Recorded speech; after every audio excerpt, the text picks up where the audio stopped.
welcome to my YouTube channel. My name is Zasia. So today I'm going to be coming at you guys with a pretty important video. I feel that if you clicked on this video, you're probably going through a really tough situation and might need some words of encouragement or just tips and tricks on how to cope with the situation. So this is my first YouTube video, which I'm pretty excited about, but at the same time, I'm a little bit nervous. I'm not too used to being on camera like this. So hopefully it's not too hard to watch. And my cat is here. Her name's Toulouse. I don't know how long she's going to be sitting there for, but I thought I'd introduce her. So let's get right into this video. Okay, so the first thing I want to talk to you guys about today is going to be the 5 stages of grief. So the reason why I wanted to talk about this in this video is because most of you guys will be experiencing a lot of these things, so I thought I'd just give you a little bit insight on kind of what to expect during these stages. And then later on in the video, I'm going to be talking about coping mechanisms or things that have kind of helped me in my transition to healing and being very knowledgeable about my self-worth and what I bring to the table so that I'm not taken advantage of in my future relationships or just future friendships or anything like that. The first stage is going to be denial. So this might feel a lot like a shock. You might be very confused about the situation. You might beg that person back. Now, begging is more, I feel like, for the people who struggle with abandonment issues like myself. This is something that I've struggled with for a very long time, being that I had this happen to me in my childhood by my father. So I subconsciously find myself kind of gravitating or begging for the people that tend to walk out of my life. So this might be something that you're able to relate to in this situation, but during this stage, it is very, very, very normal. The next stage is going to be anger. Now, I want everyone to know that is in this stage, it is very normal to have this emotion, okay? Anger is not a bad emotion. It's a normal human emotion. It's about what we do with that anger that can make it unhealthy or can make it healthy. So a lot of people during this stage might tend to push away family members or friends or anyone that might tend to be close to them, or even lash out at this point. A lot of people might tend to turn to drinking or partying a lot just to kind of suppress the emotion and avoid it. Now, all of these things are normal, but it's best to seek out help with a counselor or maybe talk to a trusted family member or friend about how you may be feeling to be able to kind of release that. Now, the next stage I want to talk about is bargaining. So this tends to be when you reach out to the ex that broke your heart or that you're no longer with and want to bargain with them and tell them, hey, I feel like this time we could really work it out. Let's give it one more shot. And in this stage, you might be very adamant about having one more chance, and with that one more chance, you might feel like everything is possible, but in reality, you and this person are probably relatively the same people that entered the relationship and got out of the relationship. So all of those issues that were very prominent during the relationship are still going to be the same issues that you guys are going to deal with if you guys got back into the relationship, because at this point there has been really no healing going on. There's been no accountability going on. There's been no self-reflection at this point. So I advise, yes, we all make these mistakes. Yes, we will all reach out to an ex. Maybe one might send a drunk text. It's completely normal, but I completely advise against you trying that one more time, because that one more time can be something that leaves you very broken. So depression is a very normal feeling. During this time, you might suffer from complete isolation. I know that was one of the main things that I felt during my past breakups. I would completely isolate myself from the world. I did not want to go out. I did not want to be in any social environments. I would rarely respond to text messages from friends or families, calls, anything like that. I just really wanted to be alone. And I just want anyone out there that might be feeling that way to know that that is completely normal. Take some time for yourself. Maybe you need to go MIA to kind of just get your thoughts together, get your emotions together, and that is completely okay. It's a normal feeling, and you're not weird or you're not wrong for feeling that way. Now, along with the isolation, you might also feel disinterest in doing things that you normally really like to do, or you might even turn to alcohol, which I know, I mean, I'm not on here to lie to you guys. This is something that I definitely dealt with. It was easier to drink and feel that numbness to be able to suppress the emotion, but it's not healthy, and I don't advise at all doing that, because a lot of the time you get liquid courage and you might feel inclined to text your ex or talk about things that you don't mean with them, and you can lead them on to the wrong impression, or maybe you might even regret it once you kind of sober up and get your thoughts and you're in your right mind. But again, I know that we're all human and that we make mistakes. So during this stage, these just might be things that you deal with, and I just want you to know that it's a very normal thing that you're feeling. So a lot of people don't reach this stage only because they feel that uncomfortable emotion of the depression, of the anger, of the denial, of the bargaining, and they immediately want to alleviate from it. They want to drink, they want to party, they might even hop from another relationship into another one and find a rebound just to gain some temporary validation or acceptance or some sort of numbness to not deal with that pain. But it is so unhealthy to do that, and the problem with doing those things is that you're not dealing with the pain that you're feeling. You're just kind of going around it, and you're never going to heal or be in anything healthy or attract healthy people into your life if you're not dealing with the things that are unhealthy with you first. So in order to reach acceptance, you need to be at a point where, not necessarily saying that what that person did to you was okay, or that you're moved on from it, or that you completely, just forget about it. No, and the best thing that you can do in that situation is learn from it, is apply it to those next relationships so that the same thing isn't happening over and over again to you. So the next thing I want to talk about in this video, which I think is probably the most important and what you guys are all kind of wanting, is how to cope with these feelings, how to cope with these 5 stages of grief. So let's get into it. So the first thing that's really helped me is honoring my feelings. Now, I've been seeing a counselor for about a year, which has been kind of on and off because sometimes I go through periods where I feel really good and then I'm like, all right, I don't need you anymore. But it's so important to stay consistent. Now, anyone who is dabbling with the thought of seeing a therapist or a counselor, I highly recommend it, okay? You're not weird, you're not crazy, you might not even have a mental illness that you're struggling with, but maybe there's childhood trauma there, or maybe there are things that you want to heal from, and you want to be able to talk to somebody that can actually give you coping mechanisms that will help you along in your journey.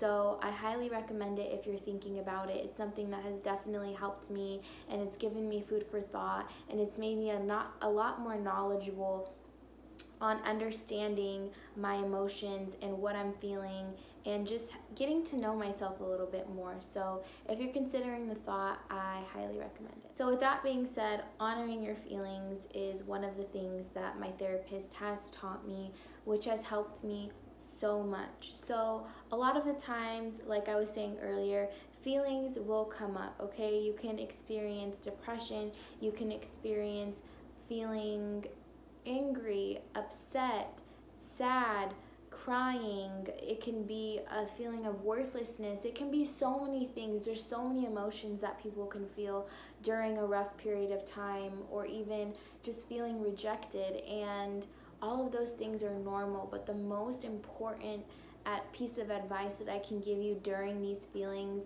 of being triggered or just feeling emotion at all is to not suppress it, okay? Honor it, sit with it. When you're sitting with it, I close my eyes and I automatically think, okay, what is it that I'm feeling at this moment? Okay, I'm feeling misunderstood, I'm feeling angry, I feel worthlessness, I feel, it can be whatever you're feeling. So I sit with that don't try to understand why, because sometimes things come up and we don't always understand why, but it's so important to just sit with it and tell yourself, it's okay that I'm feeling this way right now. It's only temporary. It's gonna just be for right now. And this feeling, this overwhelming feeling that I am experiencing right now, it's going to surpass, okay? It's gonna fade away. It's not gonna be here forever. So just sitting with it, honoring yourself, and being patient with yourself. Now, along with honoring your feelings, something that has really helped me in my transition is being able to write down my feelings. So what I did during my past breakups was getting a piece of paper, you can get a notebook, whatever, and just write down everything that you feel at that moment. Completely express yourself. So what I would do is I would sit down in my bed, I would put my headphones in, and I would put on a song that I really, really related to. Like something that just spoke to me in a way that would help me kind of get out my feelings and express myself. So I would put the song on and I would get out a piece of paper and something to write with, and I would just let it flow on the piece of paper. Everything that I felt, I would cry it out. I'd be very emotional during this time, and that is okay. Just make sure that you're releasing every single thing that you feel, and make sure you get it all out on paper. Now you're gonna feel inclined to send this letter out to that person just to maybe give them a piece of your mind, or make that person aware of how much they hurt you, but I want to advise against it, okay? This person walked away from you. This person is no longer a part of your life. They don't want to be a part of your life, and don't give them that power to know that they hurt you in those ways. Keep it private. This is a time for you to be very intimate with yourself and understand your feelings, express those feelings, and keep them private. It's so important because there's a possibility that you can write this letter out, send it to this person, and they're going to reject you yet again, and then it's going to take you back to square one, and you're going to be taking steps backwards, and that's not what you need. You don't need rejection right now. You need love, you need understanding, and the only person you're going to gain that from is yourself, alongside of the family and friends that you may have that support you and are there for you. Okay, so do not send this letter out, whatever you do, okay? Dispose of it. What I personally did was I burned it, and it felt really good to release all of that energy, all of that bad emotion, and completely discard of it, okay? Do not send it. Whatever you do not send it, okay? Do not give that person the power of knowing what they did to hurt you, okay? Accountability.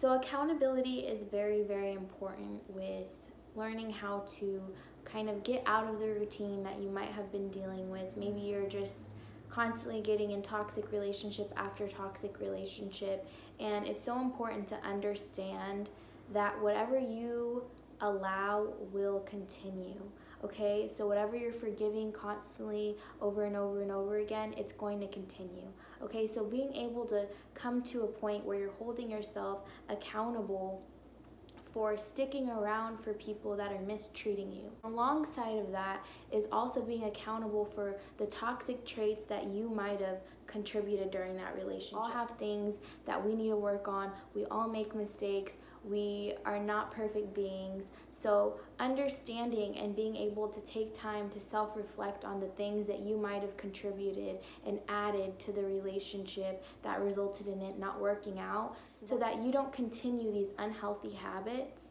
in your next relationship.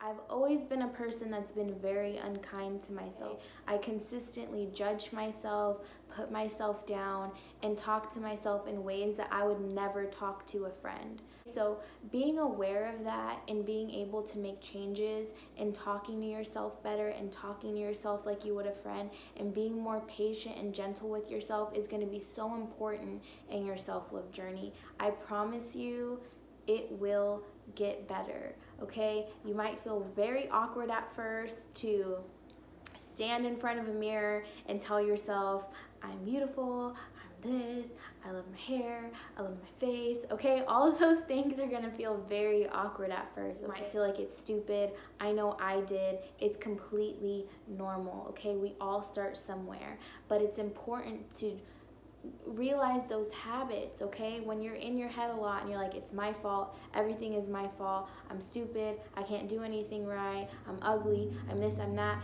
catching yourself in those moments, okay? Catching yourself so that you don't continue to make those mistakes and tell yourself things that are not true. When we're talking to ourselves this way and we're saying all these bad things about ourselves, we're rooting a belief in our mind. And when we root that belief in our mind, we tend to manifest people who treat us the way that we talk to ourselves and what we believe about ourselves. So the change starts within you. You need to talk to yourself better. You need to be nicer to yourself.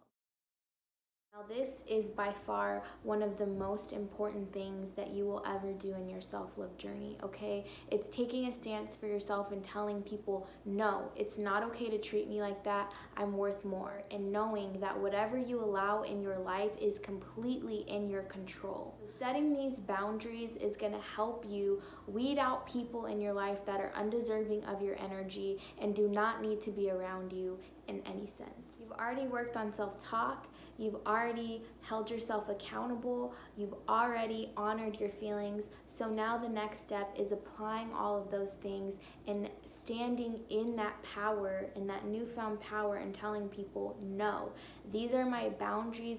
These are my standards. Either you're gonna rise to them or you're gonna get the fuck out.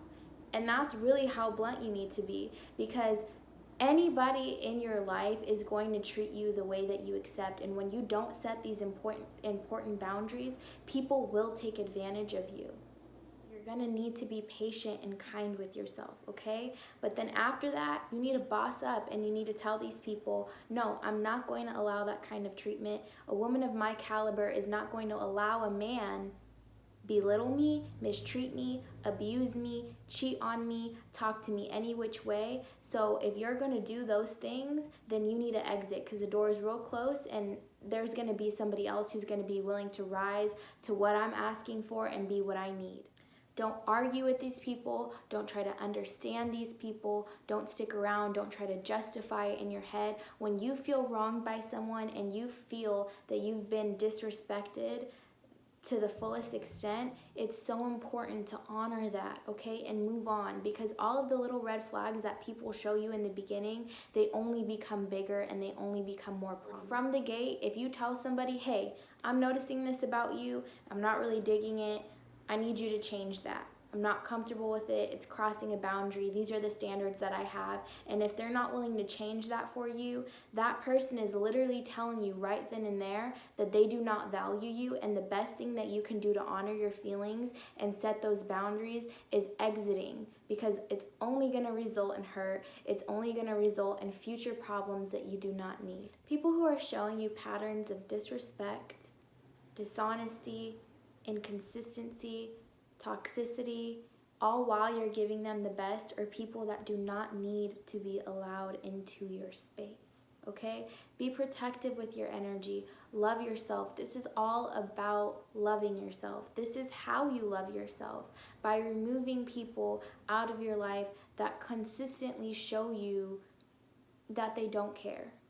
And yes, we all make mistakes. We all do things that aren't always right, and we've all been in a situation where we've been wrong, but it's all about what you do with it. Be unfuckwithable, okay? You are a queen. Embody that in all parts of your life. Do not accept maltreatment. Don't let these men lie to you. Don't let them run game on you. Don't let them play you for a fool, okay? Whenever a man is showing you that he doesn't care about you, or you're confused about anything, or things aren't adding up, it's because at that point is when you need to remove yourself from the situation, because he is already showing you in that moment that he is not a man, but he is a boy.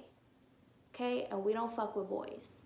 So I hope that this helped anyone out there that might be going through a situation in their life that is very difficult, okay? I've been there before. I've been the lowest of the low, okay? I have been in a place where I've made people shake me enough to feel suicidal. And I want to tell anyone that is in that position of feeling that low, your life matters and your life is not worth ending over anybody.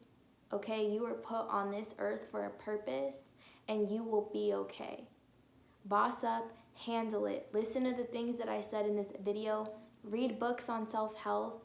Figure out who you are. What do you like to do outside of your accomplishments, outside of the car you drive, outside of the home you live, outside of the clothes you wear, outside of what you look? Who is in here? What do you like to do? What are you passionate about? Figure out that first before you try to figure out another person. Because at the end of the day, you die with yourself. People come and go every single day. And once you get to know yourself and you love yourself, you're going to attract people who are the best people that you've ever met, okay? But it starts with loving you. So I hope that this video helped somebody out there and it spoke volumes to you, and I was able to give you at least a little bit of insight and make an impact in your life. And if anyone ever needs anybody to talk to or maybe just some advice, please reach out, okay? If you don't have anyone else in your life that cares, I promise you I'm here. So with that being said, I hope you all have a wonderful rest of your day, and I will see you soon.